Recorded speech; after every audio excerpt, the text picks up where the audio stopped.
See, you really shouldn't compete with anyone. No man, no woman.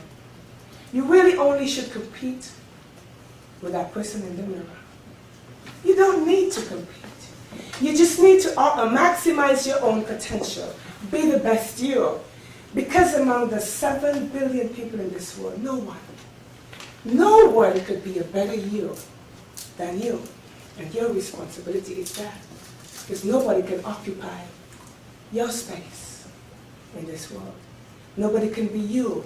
Nobody can fulfill your purpose but you. And I want to go down to a poem. A poem that I think traces those strings of control.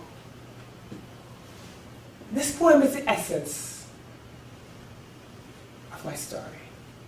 And what I really want you to take away. And it's portions of that poem, not the entire thing. It's called That Voice.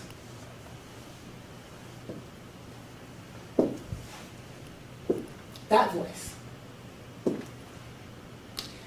That voice of the one who saw a little girl walking home alone from the river.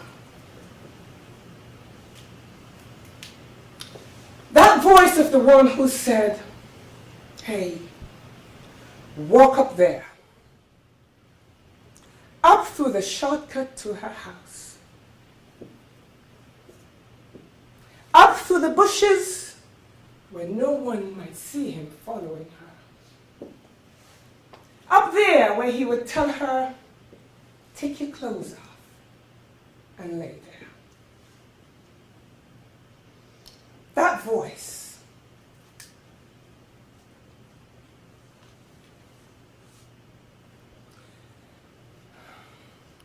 That voice.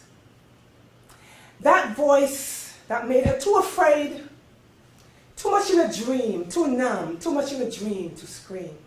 That voice. That voice that, even though now gone, was louder than that of her big sister, who couldn't understand. You were so close to home. Why didn't you cry out? That voice. That voice she could still hear as she watched her dignified father when she was summoned to his presence the next morning. She tried to read his countenance. Was he ashamed? Was he angry? Was he in pain? Had she let him down? Was this her fault? That voice, why did she obey that voice? That voice, when at 18,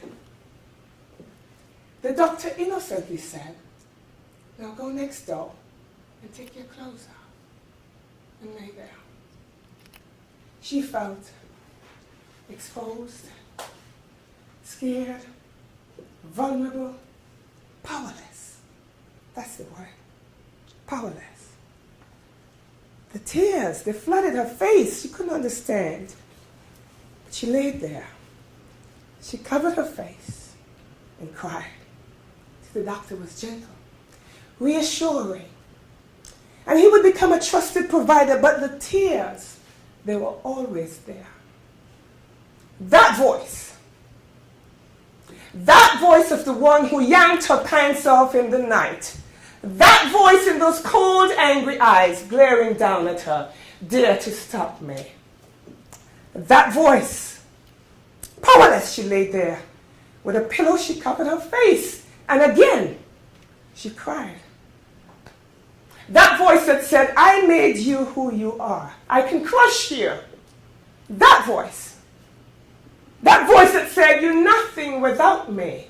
You'll be nothing without me. That voice. That voice of the enemy of my soul. The enemy of my purpose, my destiny. That voice that was meant to stop me. That voice. That voice through the years, first heard by that little girl walking home alone.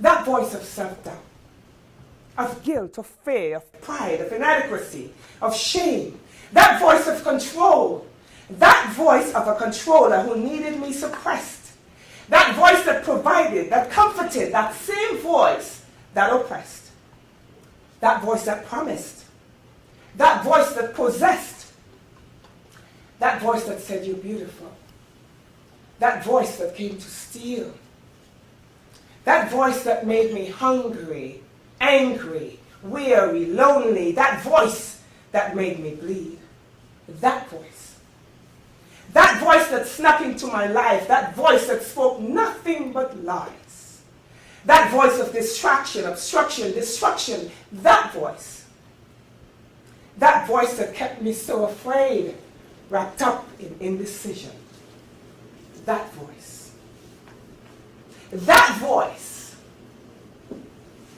that voice, that voice, that voice, that voice, that voice, that voice.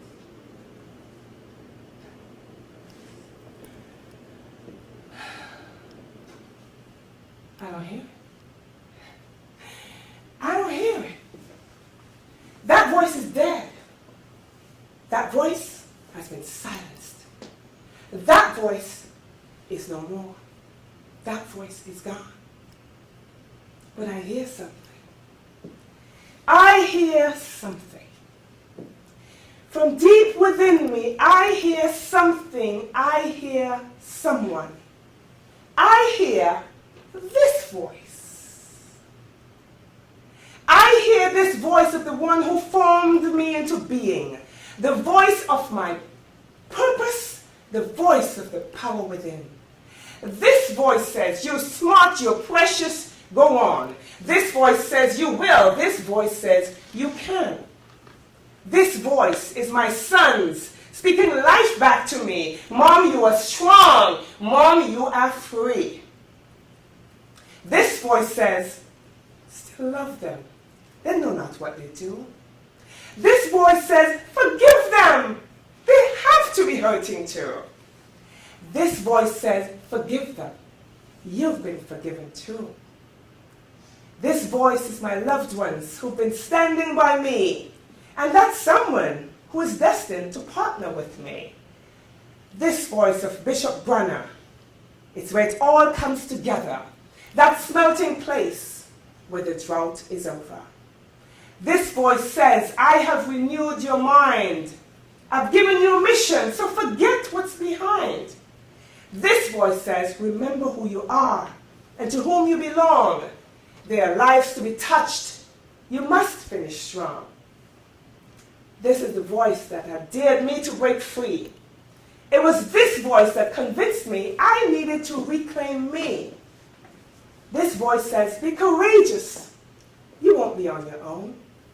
This voice has become an advocate, Lois, for those who can't do it on their own. This voice